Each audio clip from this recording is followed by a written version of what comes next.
Family, अपने बच्चों की ज़रूरत थी, तो अब जाके उन्होंने अलग रहना शुरू कर दिया। काफ़ी तनकीद करते हुए देखा है, मतलब डिफरेंट लोगों पर तनकीद करते हैं, आपने बहुत काम कर लिया, पैसा भी ठीक-ठाक कमा लिया, तो क्या ये कामयाबी है? या फिर इसको नाकामी कहें कि इतना पैसा भी कमा लिया, सब कुछ कर लिया, आखिर में जाके जब आपको अपने बच्चों, अपनी फैमिली की ज़रूरत होती है, इस टाइम में जाके आपको अलग से रहना पड़ रहा है।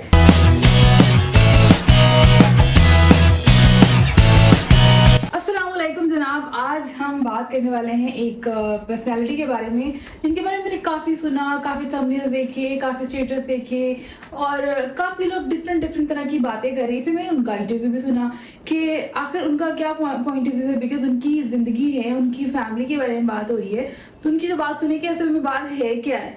नाज़रीन, मैं बात करने वाली हूँ फिरदौस जमाल के बारे में, जिनको हमने काफ़ी तनकीद करते हुए देखा है, मतलब डिफरेंट लोगों पर तनकीद करते हैं, स्टार्स पर तनकीद करते हैं कि वो एक्टिंग अच्छी नहीं करते। ठीक है, वो उनका पॉइंट ऑफ व्यू है, उस पे हम एग्री और डिसएग्री कर सकते हैं, वो एक अलग बात है। लेकिन अगर हम उनके काम के हवाले से बात करें तो उन्होंने रेडियो पे भी काम किया, पीटीवी के ज़माने से उन्होंने एक्टिंग शुरू की, उन्होंने डिफरेंट रोल्स निभाए, जिसमें हीरो से लेके वालिद तक का सफ़र भी तय किया।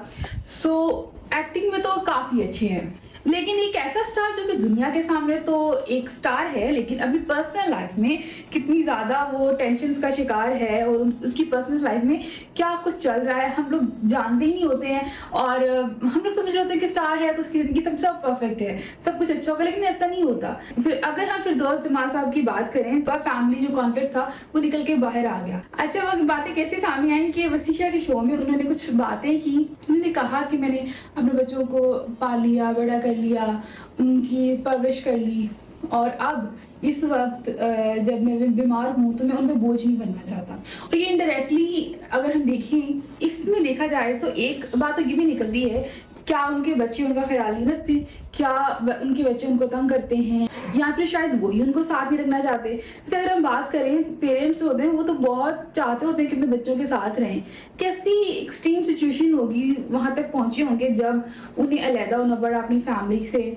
और अब अगर हम देखें, उनके पहले ही वाले जो घर जिसमें रहते थे, काफ़ी फर्निश्ड अच्छा घर था उनका, ज़ाहिर है उन्होंने काफ़ी टाइम दिया इंडस्ट्री को, काम किया, जो भी अर्न किया उससे वो घर बनाया, फैमिली बनाई। लेकिन अब इस टाइम में जाके जब उनको अपनी फैमिली, अपने बच्चों की ज़रूरत, तो उन्होंने, लेकिन देखा जाए अब जब उनको अपना फैमिली, अपने बच्चों की ज़रूरत थी, तो अब जाके उन्होंने अलग रहना शुरू कर दिया। और उस घर की हालत देखिए जिसमें अब वो रह रहे हैं, तो वो तो बहुत डिफरेंट है।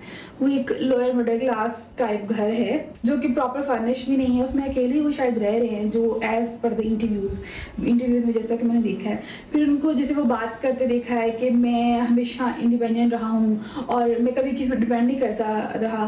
पर अब जाके जब मैं थोड़ा बीमार हूँ, फिजिकली अच्छा नहीं हूँ, तो मैं नहीं चाहता कि अपने बच्चों पे बोझ बनूँ, मुझे किसी पे बोझ बनना नहीं अच्छा लगता। फिरदौस जमाल साहब के मामले में मैं तो कंफ्यूज हो गई हूँ कि क्या हम उनको कामयाब कहें या फिर नाकाम कहें, क्योंकि कामयाबी का अगर सिर्फ पैमाना ये है कि आपने बहुत काम कर लिया, पैसा भी ठीक-ठाक कमा लिया, तो क्या ये कामयाबी है? या फिर इसको नाकामी कहें कि इतना पैसा भी कमा लिया, सब कुछ कर लिया, आखिर में जाके जब आपको अपने बच्चों, अपनी फैमिली की ज़रूरत होती है, इस टाइम में जाके आपको अलग से रहना पड़ रहा है, कोई आपके पास नहीं है, कुछ भी हो जाए। हालाँकि इसमें उनका कोई कसूर तो नहीं है।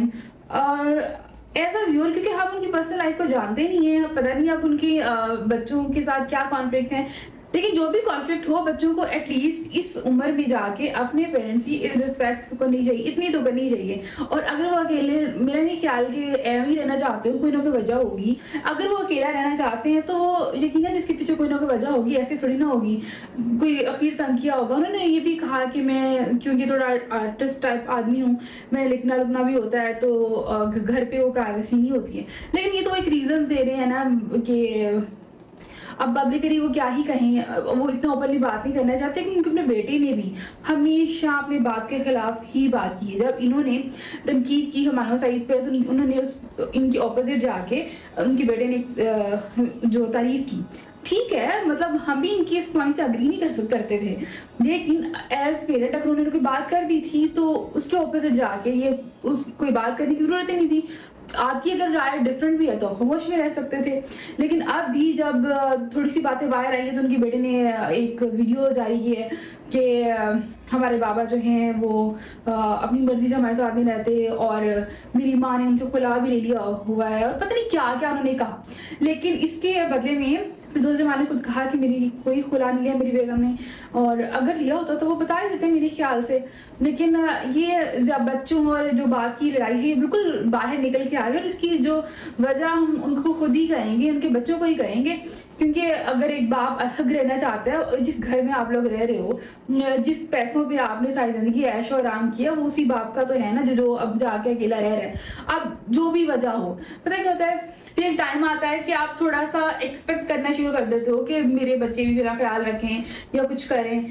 तो उस टाइम पे जाके अगर बच्चे इस तरह से बिहेव करें तो वो पेरेंट्स, मेरा नहीं ख्याल कि वो जिंदा होते हुए भी जिंदा रहेंगे जिनकी औलाद इस तरह से हो।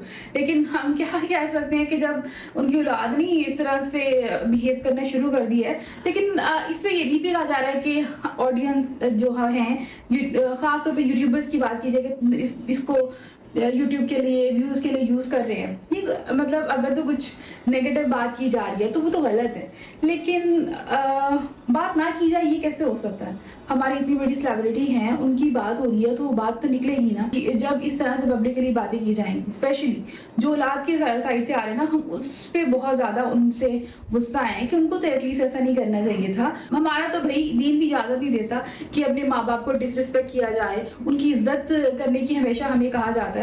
तो हमें अगर थोड़ा बहुत हम अगर अपने मजहब को फॉलो कर ले तो भी हमें अपने पेरेंट्स की रिस्पेक्ट करनी चाहिए। यहाँ कोई भी वो बाहर का अंग्रेजों का कानून तो है नहीं कि अपने माँ बाप जब बूढ़े हो जाए तो उनको अलग कर दो, तो खुद आप उनके पैसों पे आराम से ऐश के जिंदगी, ऐसा तो नहीं हो सकता ना। जो भी है, हम तो यही कहते हैं कि आप लोगों को चाहिए कि खास तौर पे बच्चों को चाहिए कि अगर कोई मसला है भी है तो क्या होगा, पेरेंट्स होते हैं ना, थोड़ी सी आप ये लोग एक्सक्यूज करके अपने मामले को घर तक रखें, इसको सॉर्ट आउट करें ताकि बाहर ना। और वो लोग जो तनकीद कर रहे हैं उनको भी नहीं करनी चाहिए। ठीक है, वो एक पब्लिक फिगर है, लेकिन इस तरह से किसी की पर्सनल लाइफ को आपको इस तरह से मतलब नेगेटिव वे में सिर्फ अपने व्यूज के लिए कुछ डिस्कस करना भी गलत बात है। सो ये मेरी राय है इस मामले के हवाले से। अच्छा, आखिर में तो हम यही कहेंगे, ये हमारे स्टार हैं और इन्होंने इतनी खिदमत की है हमारी इंडस्ट्री के लिए, तो अल्लाह इनको सेहत दें और इनके बच्चों को थोड़ी अकल दें और ये अपने फैमिली जो मामला हैं ना उनको सॉर्ट आउट करके अपने तक ही रखें ताकि ये पब्लिक में ना आए। बट अब आ गए हैं तो हम लोगों को भी थोड़ा ख्याल कर लेना चाहिए, इस तरह से तंग भी नहीं करना चाहिए उन्हें। अपना बहुत ज़्यादा ख्याल रखिएगा। फातिमा नून को इजाज़त दीजिएगा। अल्लाह निगहबान।